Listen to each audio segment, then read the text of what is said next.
And next up, we have Bobby Slattery, one of the owners of 50 West Brewing Company. What's up, Bobby? How you doing? Good. I see that you didn't wreck on a bird last night. No, we were first time riding a bird. It was pretty neat. You did great, by the way. You were doing pretty well yourself. And you're looking very craft brewery now. Oh, with my facial hair? Yes. I know. I got all of our staff. If they agreed to run, I stopped shaving, and then my wife ended up liking it, and it is what it is now. So. Do you have the beard comb? Are you no, I haven't gotten that yet. I do have. You need to. I have. I'm not telling you beard oil. Bad. I'm just telling you. No, you got to take care of it. I'm just learning. I'm still learning. So let's talk about 50 West and what do you guys got going on lately? I mean, we had tremendous growth this year. So we went from last year when we were in 3,000 barrel range to this year what we're going to do just short of 10,000 barrels, which is awesome, right? It was always part of the plan. It was part of the strategy. The strategy worked. And then I guess the question for next year is, how much additional growth is out there? What else can we take on?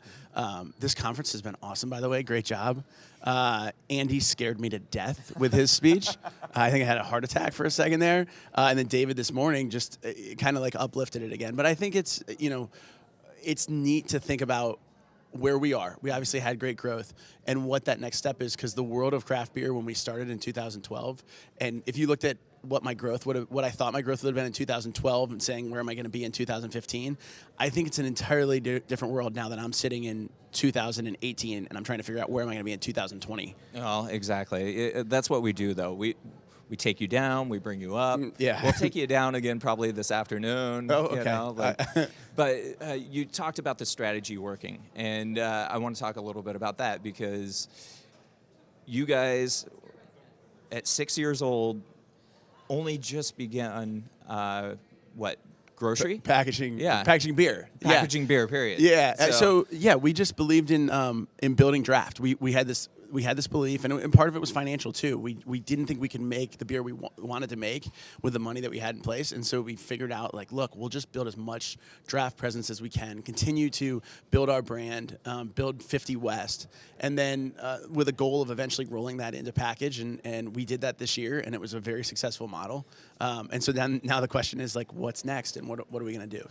So what is next? My mind's changed about 4 times throughout this conference. I think obviously we have an additional, within our territory, there's additional gains that we can still grab. And I think that's the easy answer, is for us to go into, we're going to be going into not necessarily a new market, but sort of an extension of the market that we're in right now. So we anticipate getting some gains there. But I think for us, this idea of 50 West was a road that went all the way across the country. And I think I want to make that happen. Not necessarily, it seems next to impossible to build a distribution network all the way across the country right now. But maybe we can figure out a way for 50 West to creatively resonate within these small towns that go across America that aren't being identified right now. And you guys are going to test that. So we're going to start. I went to school in Athens, Ohio. I'm an Ohio Bobcat. It's a fantastic school. And anyways, Athens, Ohio falls on Route 50. So we're going to be going into Athens later this year. And it's going to be an interesting thing to see how that resonates with people. But what we're challenging ourselves with is, how do we resonate with them? Is it just going to be because we have a great looking can with Route 50 and someone says I live on Route 50? Or is it going to take more? Are we going to need to build into, the running lifestyle like we've done in Cincinnati, or build into the Volkswagen network, like the things that we have always sort of identified with this crazy brand we have? You guys do have a cool little Volkswagen van, right? Yeah. So when we started, that was Route 50. So 50 West came from our building 1827. It was a speakeasy, and big guy who made alcohol, George Remus, back in the day, in Prohibition, he said his career was made getting alcohol in 50 and taking it west. So we loved that idea. It was like this cool road trip theme. And so one of the first things we did was bought a Volkswagen bus with the goal of, like, hey, we're going to drive this around. And it had this tremendous fanfare, but we ended up catching it on fire. It's now a 6-top table on our patio. We now have 2 more of these buses.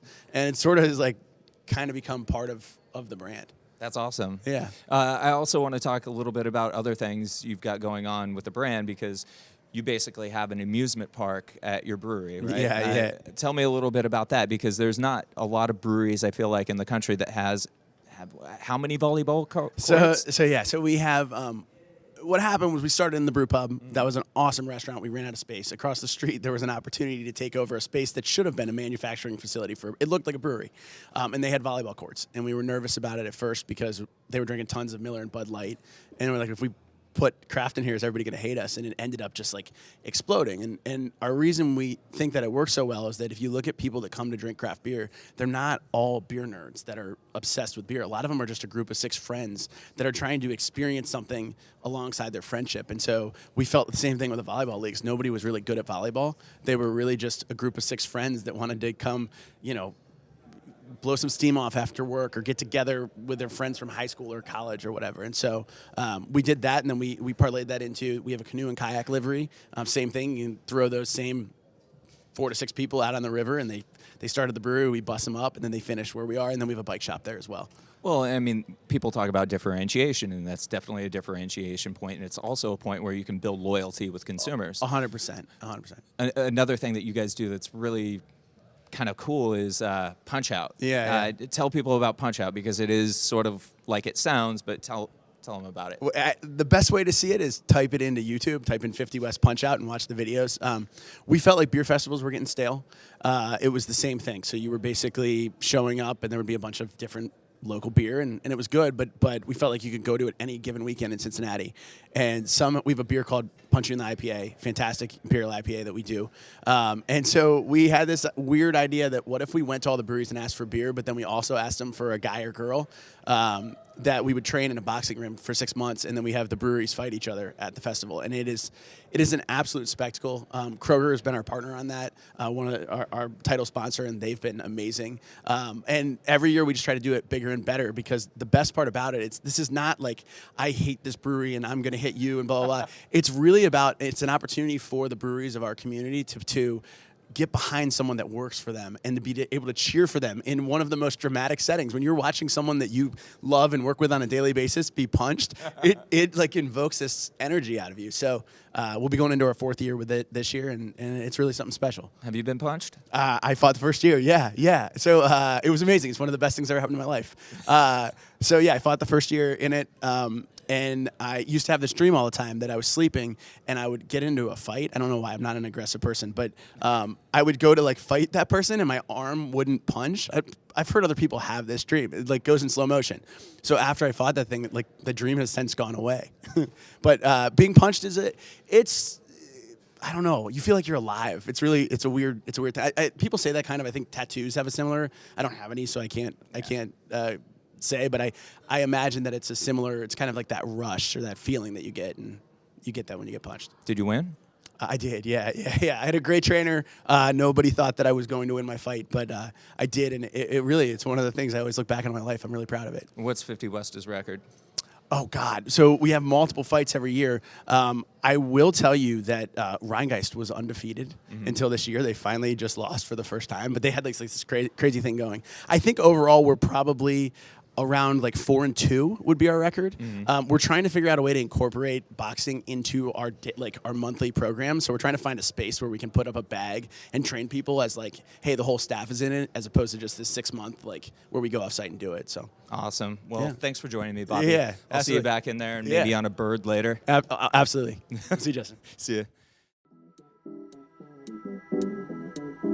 you.